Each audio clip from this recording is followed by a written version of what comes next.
Welcome, everyone, to CU Retired Faculty Association. Sid, I, Sid, welcome.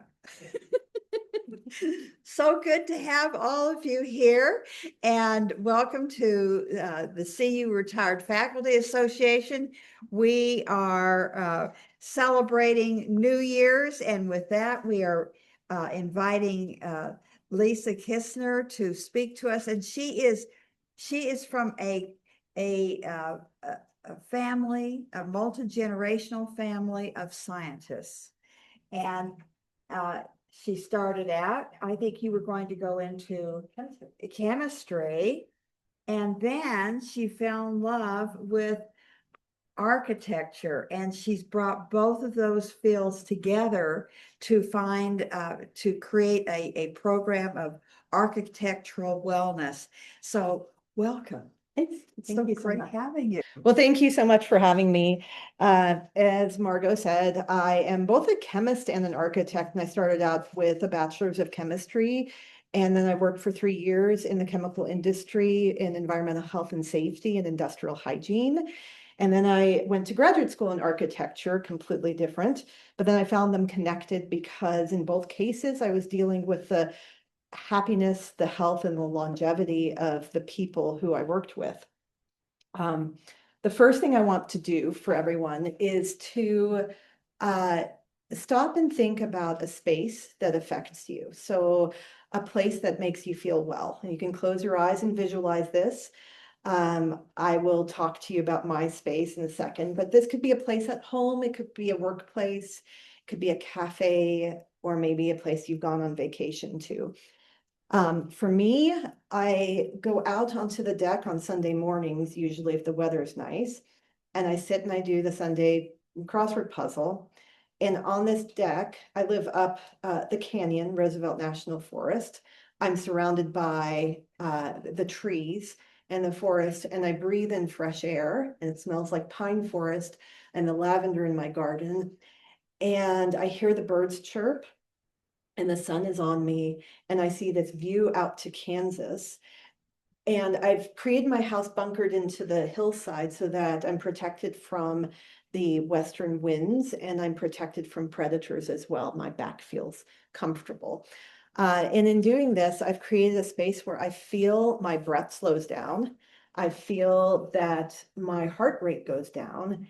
And I also know that my blood pressure is going down, which doesn't happen often.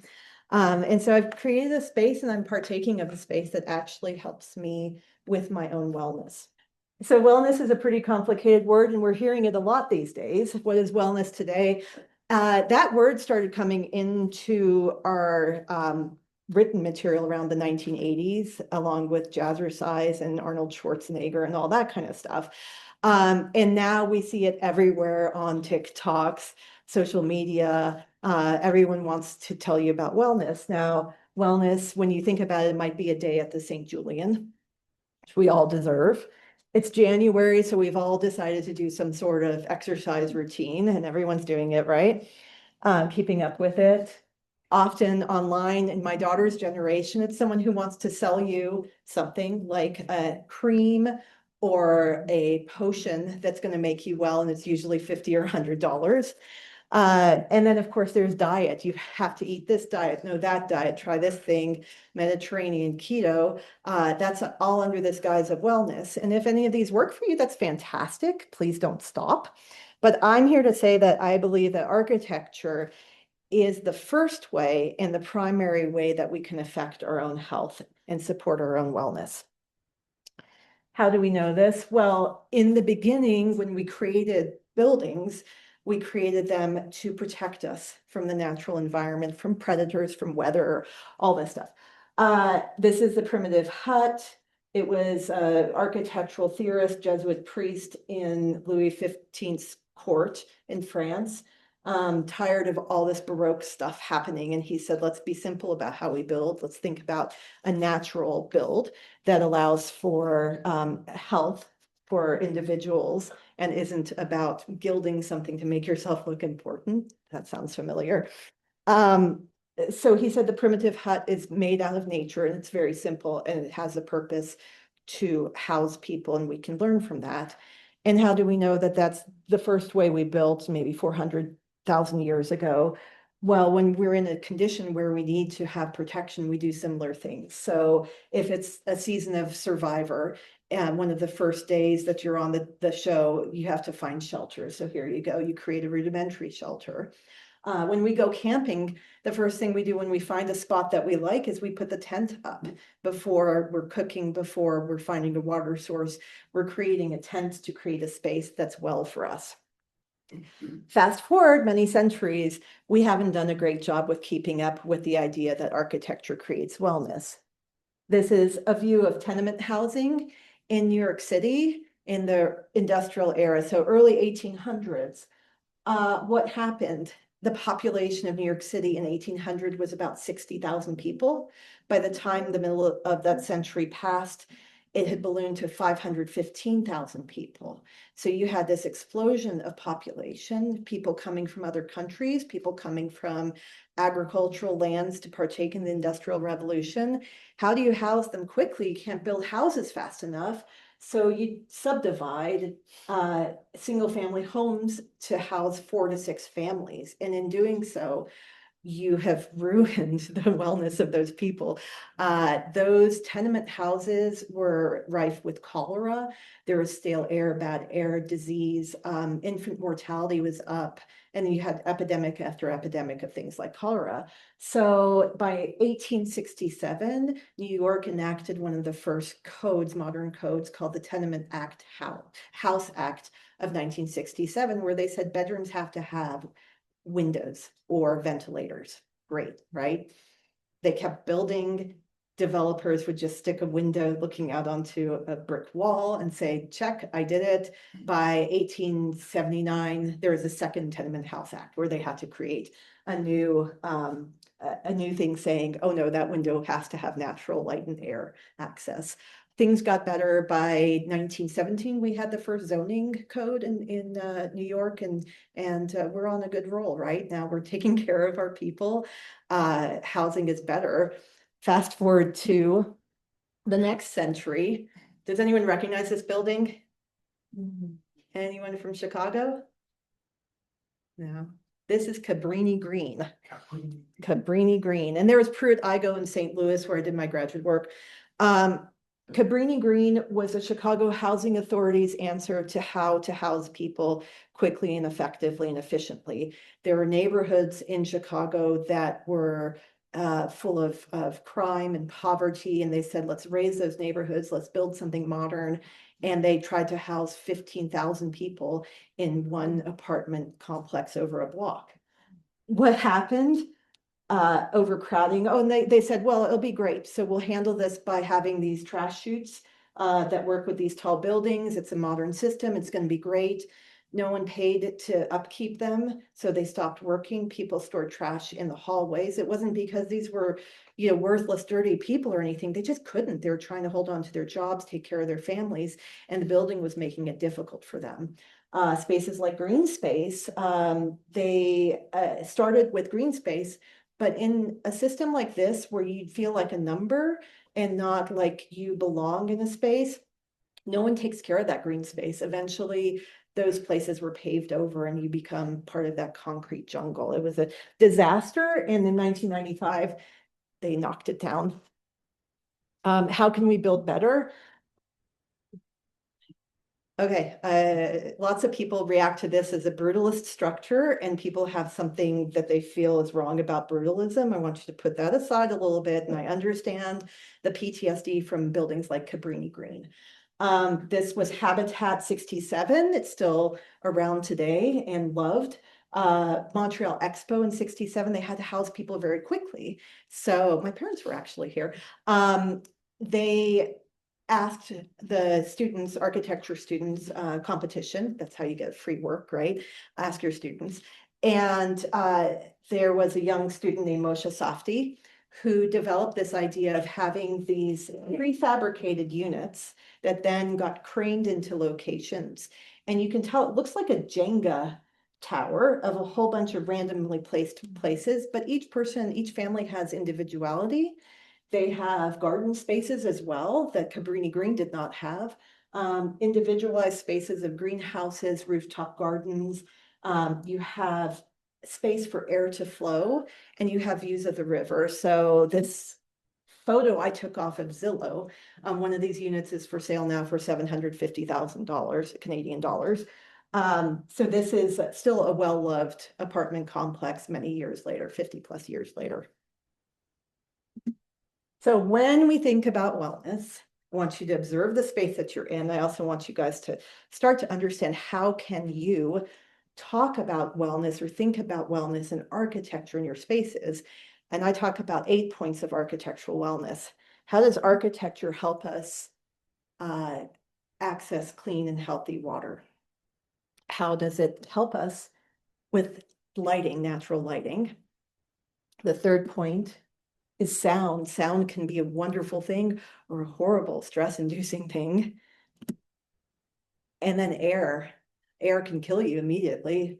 It can also kill you later. So you have to be careful about how your buildings can filter air, amplify the use of good air.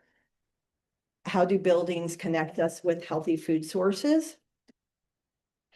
And in that primitive hut era, we took out a lot of nature and we've gone overboard. How can we introduce nature back into our buildings for our own well-being?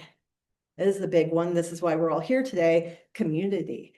Community has a big effect on our health and happiness and longevity. And so how can we create buildings, cities, neighborhoods that promote community? And then the eighth point, I promise we'll get through all this in 50 minutes. The eighth point is space. So how does space affect us? How does space make us feel? And space jumps into a different level as well. So I call it kind of this meta structure over everything else, because space can affect how we handle water and sunlight and air and all the rest of the points of architectural wellness. And this is a concept I call dwellness. All right, water, clean, healthy water. I just got some from the water fountain. I have a trust that that's not contaminated with anything. And I have a feeling it tastes good. So I want to drink that over sodas. There are so many things that can go wrong with water. When I was a chemical engineer, I did a lot of water testing for coliform bacteria in laboratory and warehouse settings. We wanted to make sure the water that was near our dye plants was not being polluted. Water is very important. That primitive hut person just had biologics to worry about, really. Most of the issue with water back then in early human existence was, am I going to get a parasite from it? So spring water is important, rainwater is important. Today, we have problems with contamination from an industry. This is a slide from Flint, Michigan, a community meeting just a few years ago, right? It's modern times, we should be doing better.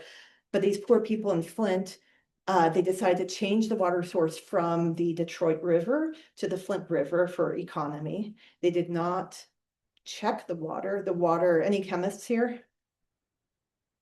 Okay, if we're online, if you have chlorides in your water, it becomes more corrosive. So road salt was heavy in that Flint area. It got into the Flint River, and then all of a sudden you have water with a high level of corrosivity. It went through pipes that always had lead in them. The lead never leached out, but now you have corrosion and you move the water through the pipes, and now the lead and the rust ends up in the homes of people who should be able to trust their drinking water. What do? You filter your water. Even in Boulder, there's a mobile home park that was just in the news. The water smells bad, it tastes bad, and even if someone comes around with a pipette and tests it and says it's within legal limits, the problem is that when you don't trust your own water, you stop drinking it. There are cases in Mexico where the water is not considered safe, and so they have an increase in diabetes because everyone's drinking Coca-Cola instead. Healthy water is important on many levels. The fun part is the St. Julian Spa experience. This is not the St. Julian Spa. This is a wonderful work by an architect named Peter Zumthor. He won the Pritzker Prize for his work in architecture. That's like the Nobel Prize for architects. And he created this wonderful structure in Switzerland, in Thermfalls, which is people have been coming since the Bronze Age to partake in this warm spring water. And our interaction with water calms us. And this is, it's interesting because many cultures have the same interaction, many religions have the same interaction with water. We're very tied to water, whether it's a Japanese bath, a Russian banya, Turkish hammam, the Utes having vapor caves in the Glenwood area. We have a human connection to water, and it calms us and it makes us feel better. There's some data coming out. There was a study that was published in 2020 that had tracked Japanese men and women for 20 years. And they saw that those who partook in 3 to 4 baths a day, a week, had, I want to get the stats right. It was a 25% decrease in cardiovascular disease and a 13% decrease in stroke. Those who had daily baths, those numbers were even better. It's correlated data, it's not causal, but there's something about that that means that either it's prompting relaxation and might have an effect on mitochondria. It's still being studied. Something about our connection with water helps our health outcomes. The other big player is daylight. So 300,000 years of human existence, Homo sapien existence. I think that's the number now. We've been in concert with the sun, and the sun told us when to wake up, when to go to bed, when to harvest crops, when to gather, when to rest. So much so that we devoted a lot of our power, our infrastructure sometimes to creating sundials, calendars, solar calendars. That's how important sun is. However, now we don't seem to have quite that connection. I guess, this is Stonehenge. So the way we create lighting, especially starting in the 20th century when we had the light bulb, not only do we have poor lighting because we think that light is light, we have lighting at night. So shifts in the Industrial Revolution, even before electricity, we're pushing for nighttime shifts. And that really kind of screws up the way that you are able to get good and healthy sleep. This type of lighting, glare and down lighting, makes us feel interrogated, right? It's not a comfortable light, but when I look at a bunch of places online, or I look on online subreddits where people are asking what's wrong with my room, why doesn't it feel comfortable? The lighting is often off. We have to be careful about that. This poor woman brings up the idea of the color temperature of light. So when you get a light bulb, you can change the color temperature. So the warm color temperatures mimic the light at the end of the day. So 2700 Kelvin for your light bulbs. And then how many people do the night shift on their phones or their computers? That's something to do. So computers have blue light. A lot of your bedside tables have bluer light. Blue light is what happens to the sun when it's straight above us. So in the middle of the day, we're used to being awake when we see that type of light. When it comes down and the atmosphere comes through more atmosphere, then you end up getting this warm lighting.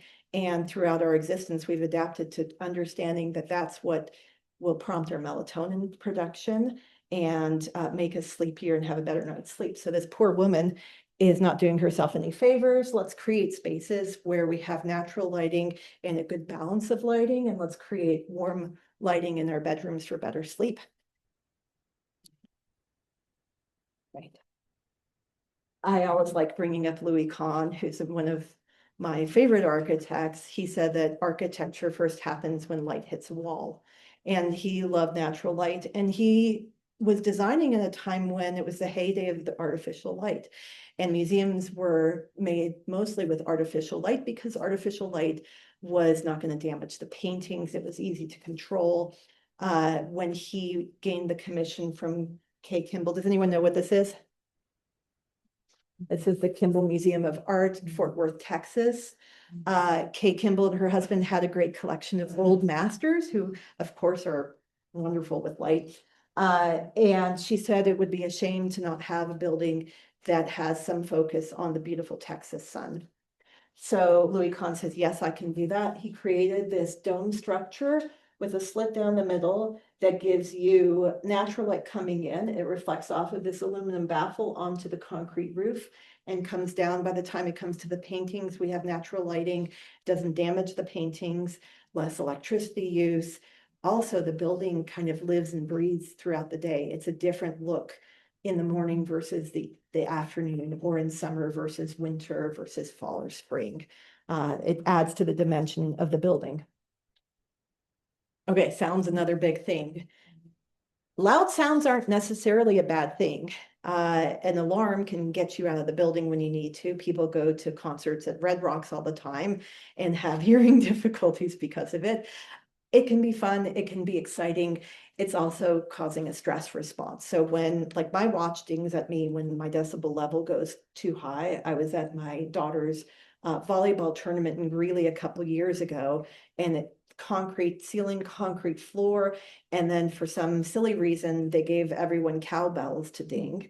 And so think about like 30 volleyball matches at the same time as cowbells ringing, and I was exhausted by the end of the day. And the next day I learned to put in my headphones into noise cancellation, and I had a lot more energy. It's tiring to have loud noise. This little guy here is excited about the loud noise. The first thing I'm going to do is put hearing protection on him so he doesn't damage his young ears. The other thing is his siblings in the room next to him. As an architect, I would want to separate those use cases in a building if I could. If we can't, we have other tricks. We create a level of insulation by increasing the mass of that wall through actual insulation, sometimes doubling up drywall. You have to be careful about what type of sound you want coming in or out, because that dictates what you use in the wall. And what it does is it deadens and stops some of those sound waves from coming through and waking up baby. We can do that to a huge level. Does anyone a musician here play an instrument? Enjoy music? This is in Vienna, the Musikverein, and this is supposedly one of the best places to listen to classical music in the world.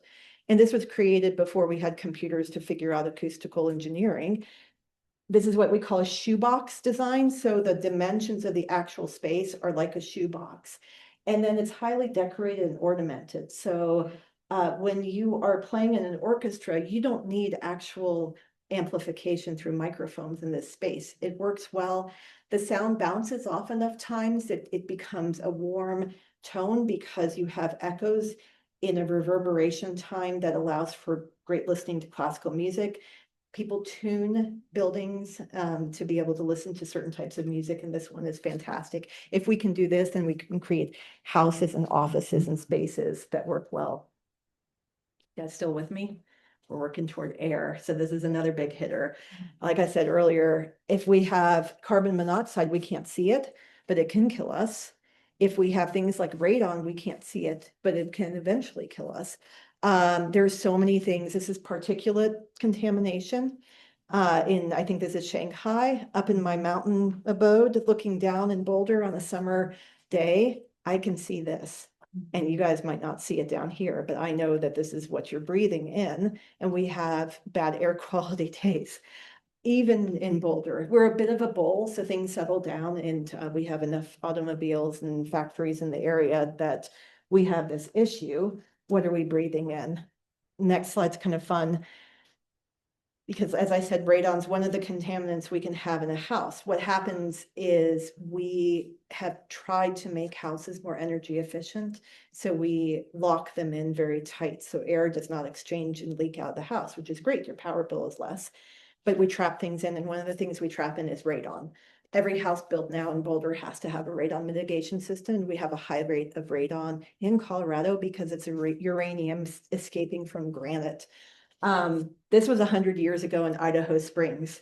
If you have arthritis, come to the uranium caves in Idaho Springs and hang out there. This is our relationship with wellness and spaces, is we used to think this was a great thing. It was a horrible idea. Radon, I believe, is the second highest killer by lung cancer in the United States, they say.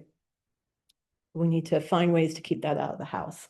The other thing, the smoking couch, is to show you what we bring into our buildings can off gas. And again, we've cut everything down so that no air escapes. My mother is Eastern European, And she always opened the windows twice a day. And that is actually like in Germany, there's a term for it, Luften, which is kind of an opening up of the house. Even when it's winter time, you open it in order to let some fresh air in. The old ways might be the good ways. Just be careful about what you bring into the house. If you bring stuff in that's new, open the windows for a while. Eventually, the volatile organic compounds that are off-gassed will disappear.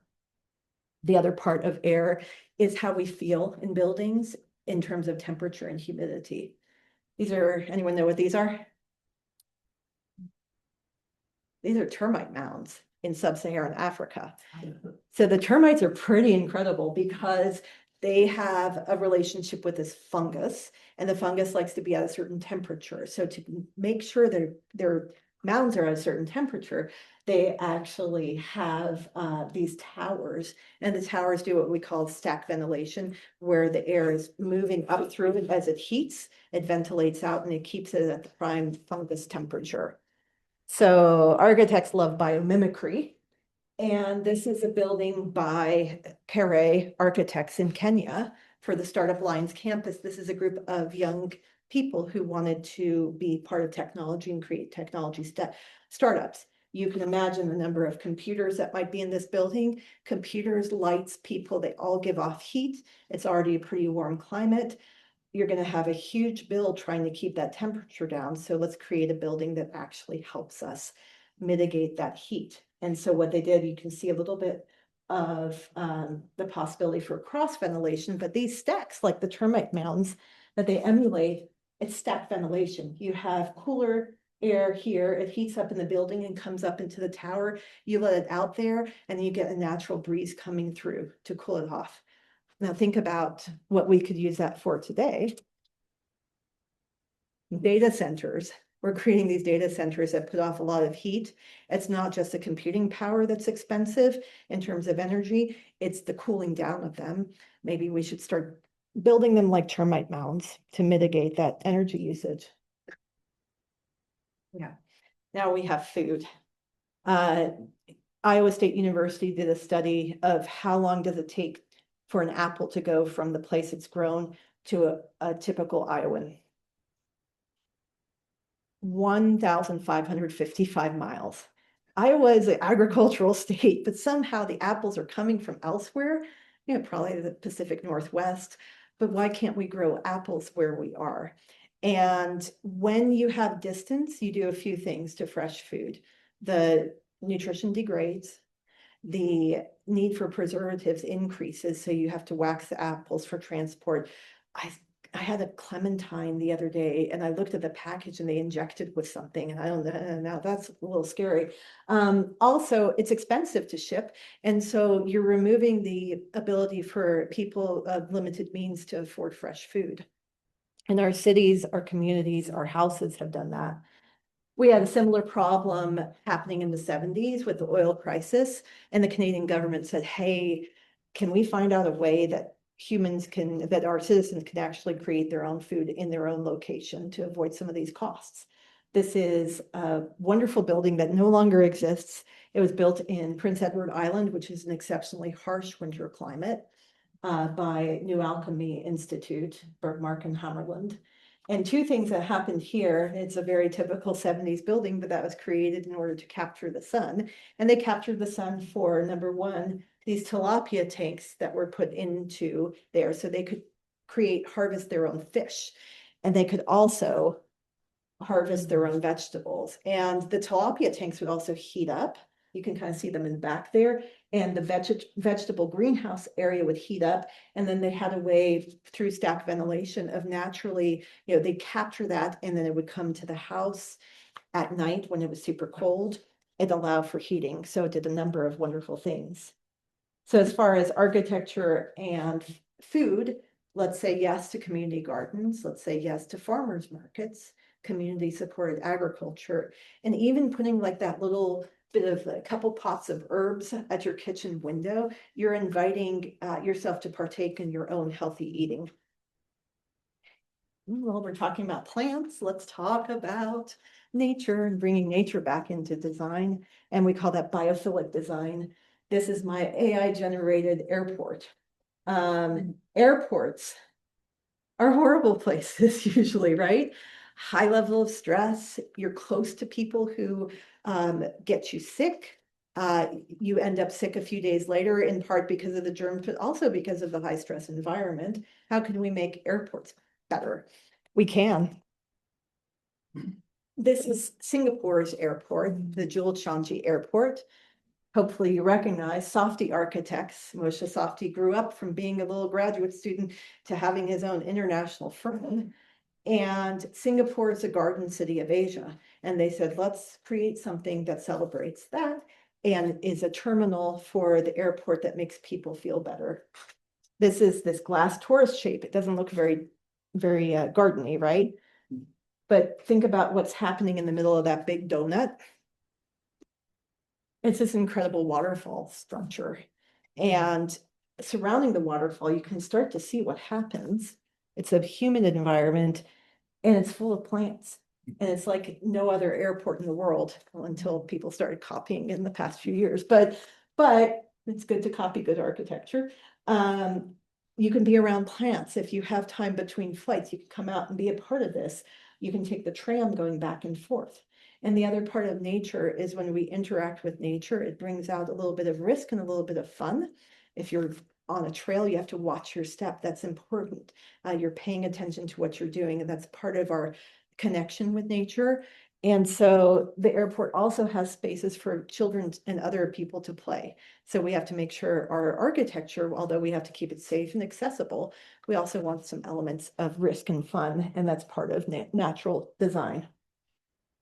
Okay, loneliness. Loneliness is a big deal.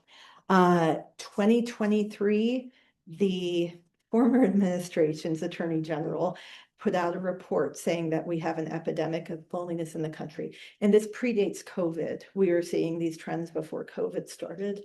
The number of people who say they don't have a good social network is on the rise, especially with young people. And now they say that, well, so the report shows that in terms of life expectancy and health, not having a good social network is as deadly as 15 cigarettes a day. It's a pretty hefty toll. The increase in cardiovascular disease for people who don't have a good social network is 29%, for stroke 32%. And some of this is not necessarily the feeling of being lonely, but when you're around other people, you might be prompted to take better care of your health. You might be prompted to get outside and take a walk. There are all kinds of reasons why being together is important. Anyone from Denmark here? Okay, so I don't have to apologize for my pronunciation or what's happening in the world. So in the 1960s and early 70s, there was a wonderful woman. She's a journalist, Bodil Gray, and she wrote an article that children should have 100 parents. And this article was written by a woman who is trying to have a career and also trying to raise a family. Things have not really changed so much in this. But she said it would be so helpful if I had other people I was living with who could help share the burden of taking care of the home and house. She put out an ad and she said, hey, anyone want to join me on this adventure? Let's create a space. And this was the first modern co-housing space. And co-housing, for those who don't know, is a space where you share a public area like a community house. You make dinners together. In this case, in Satadaman, you have 28 families living on the property. They share the gardening, they share the cooking. You're expected to make a meal for everyone once a month, but only expected to attend 2 times a week just to continue that community. People do laundry together, they take care of children together. It's still a very popular place to be now. This is a view of the community table. It's not all 28 families at once, but when they do show up, it's a wonderful gathering. Other ways that we create community with architecture, we build buildings that create community with other communities. Everyone loves the Dushanbe tea house, right? This is where you go to meet a friend and have a nice conversation and a nice cup of tea. But it's also a connection to a culture on the other side of the world. We have sister cities. We're working with one from Ukraine now in Boulder. But when we make these cultural connections, we're creating community connections as well. All right, let's talk about how we put it all together, and that's with space and how we put space together. Any philosophers here? Where are my philosophers? Gaston Bachelard, architects love him. He's a philosopher from the last century. He wrote Poetics of Space, which is like the philosophy Bible for architects. A house that has been experienced is not an inert box. Inhabited space transcends geometrical space. We can create spaces, but they're very different when you put a person in that space. And to understand this a bit better, let's talk about a few non-architectural heroes of architecture. One of them is Ed Hall. He was a cultural anthropologist who worked in the Southwest in Native American groups. And he said that space is a language. It's a way of communication, nonverbal communication that tells you whether you want to be near a person or not. And that idea came up, started to, so he wrote something called the hidden dimension. He introduces this term called proxemics. So he talks about an intimate distance, mother and child. This is awesome. If this is me and my baby, we have skin to skin contact. Baby's happy, mom's happy. If I go to Pearl Street and pick up a random baby, that baby's going to cry and I'm going to get arrested. This is not a wanted intimate distance. So we have to create our spaces that help that. If we want an intimate distance, let's create smaller spaces. And the way that we configure furnishings or rooms or buildings so that we invite people to have an intimate distance. The next step out, 1.5 to 4 feet.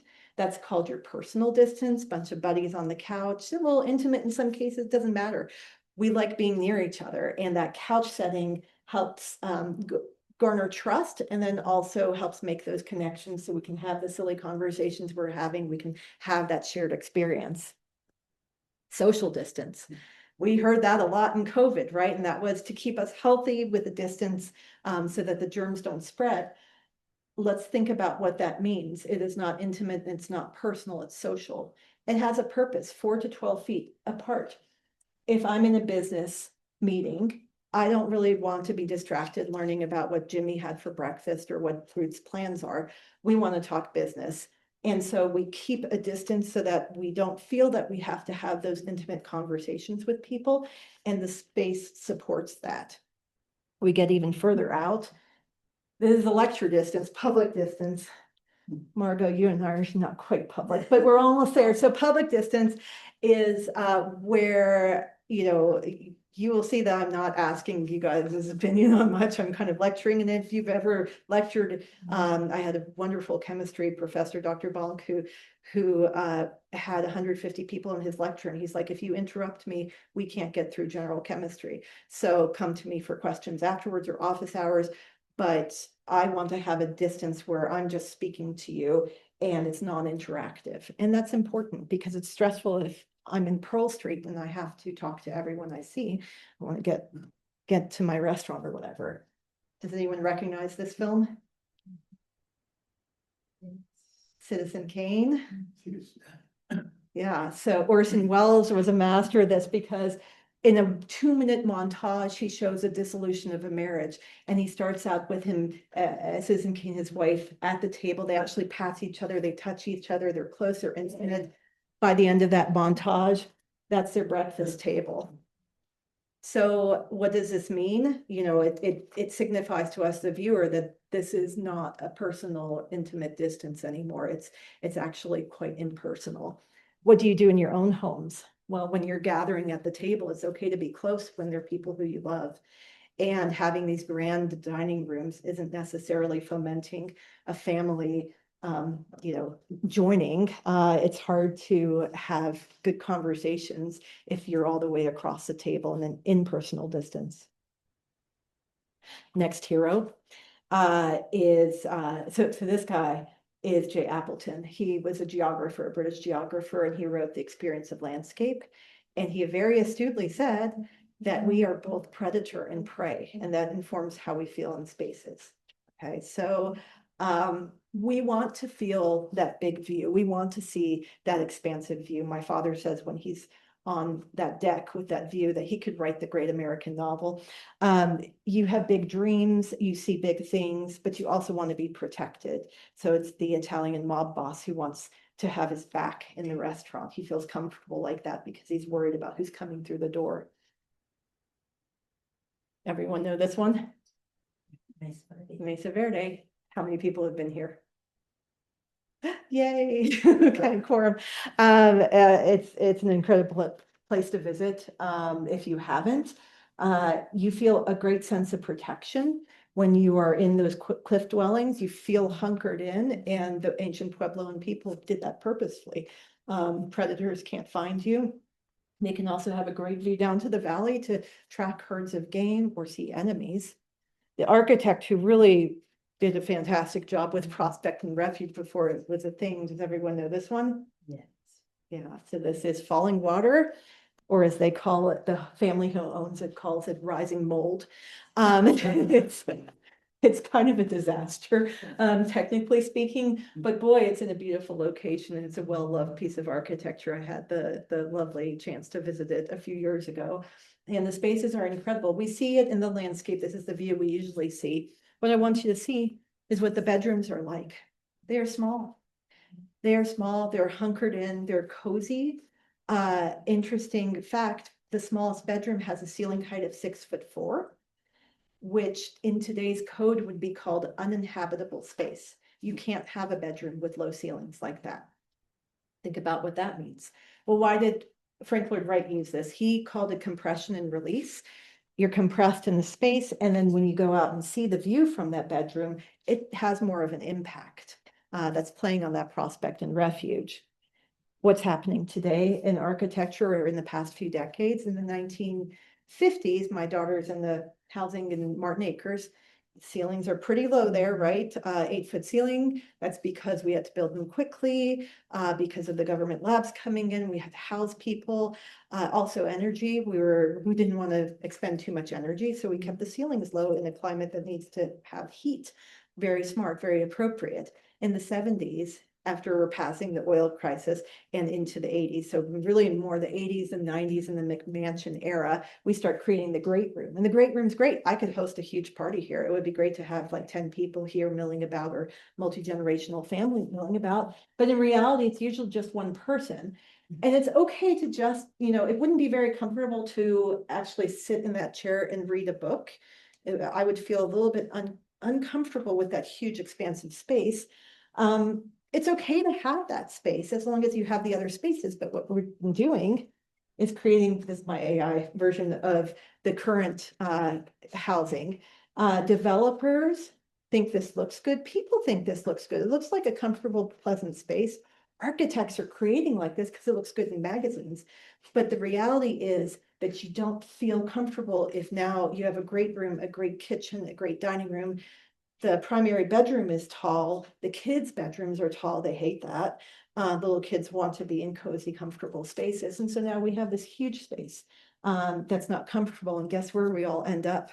We end up in the bathroom on our phones because that's the one place we can go in our house that has not been made great. Some have. Okay, sociopetal. This is a fun one.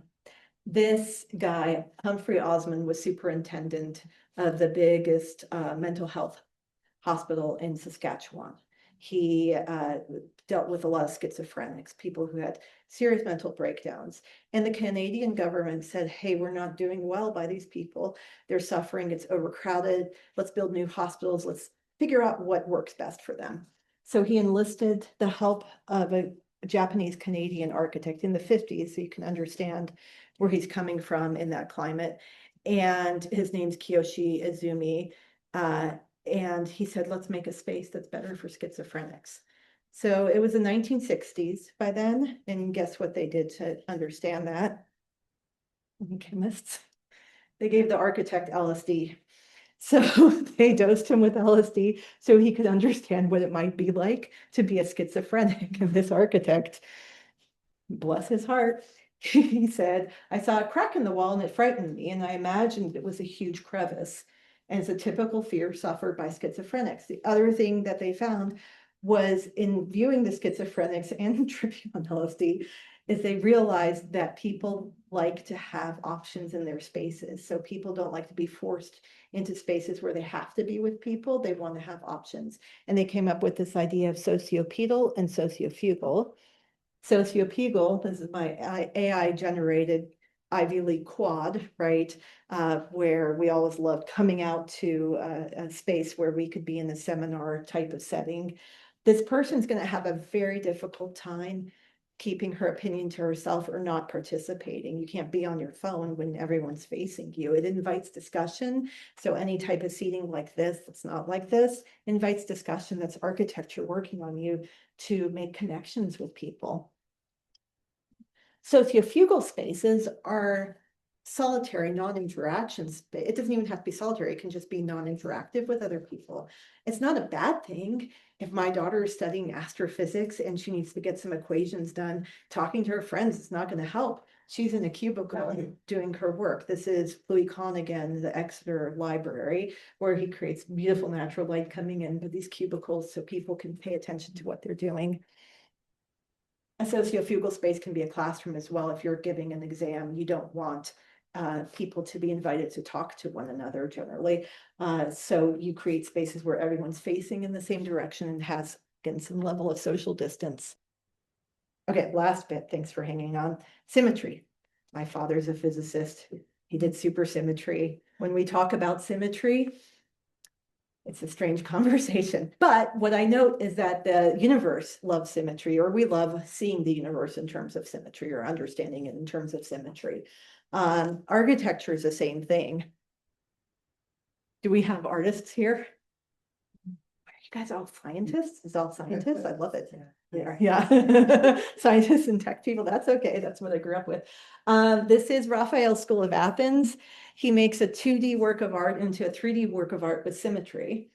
There is an axis of symmetry down the middle. There's also what we call the vanishing point, where everything points to these two figures in the middle. Anyone guess who they are? It's a teacher and his student, Plato and Aristotle. Yes. Okay, so this is, of course, CU's just like this, right? We create spaces like this. Raphael wants to show you who's important. And symmetry also has a cousin named balance, where we have one lounging guy and another lounging guy, not symmetrical, but balanced. We have a group of people with this person looking at me, a group of people with someone else looking at me there, and then this line of people, all emphasizing Plato and Aristotle, right? So think about what we can do in buildings. Let's first think about what we can do in film. Everyone know this scene? Architects love film because they get to play with these ideas before we actually spend $1 million creating it. This is Kubrick's The Shining. Scary girls at the end of the hall, heightened intensity looking at them is created by that symmetry, axis of symmetry, vanishing point. First person perspective, and Kubrick uses it a lot in his films. Those are my own darling children at the end of a hallway in a hotel in Porto, Portugal. The person who designed that space knew what they were doing. They knew that they were creating an experience going down a hallway that could have been very plain. My children also knew what they were doing. So in your own spaces, what does your symmetry push you toward looking at? Too often in the American home, it's the TV. How can you not turn that sucker on when everything, the symmetry and your vanishing point is pointing you toward it? And people develop these rooms where the question is it the fireplace? Is it the TV? The TV wins out, and all of a sudden we're always watching television. Let's create spaces instead that make the focus something like a warm fireplace. You get a double benefit. You have fire, which always draws us because we've been in love with fire since we had to first warm ourselves. But we also have a sociopedal furniture arrangement that allows a gathering. So you can imagine sitting down here and you won't be alone for very long. Someone else will come in and want to join you in conversation. We can use symmetry to help with biophilic design. This is AI generated because this does not exist in real life, but the idea is simple. We've created a building with the focus that's out toward nature, out toward the mountain, and that's a good thing. That's a good use of architecture. All right, so you hung in there for 8 points of architecture, just reminding you of what we can pay attention to in our own spaces. Water, light, sound, air, nutrition, and of course, biophilic design, community, as well as space itself. I'll leave you with the view of my place of wellness. This is off the deck of my own house. So again, I'll suggest that in this space, I hear the birds chirp. I breathe in the pine from the forest in greater amounts of oxygen. I have the sun streaming on me. I feel protected with my prospect and refuge. This house is a lot about prospect and refuge. And I feel at ease, and my heart rate goes down and my breathing slows and my blood pressure goes down. So I hope that I've imparted some knowledge so that you can create some of these spaces for yourself. Thank you.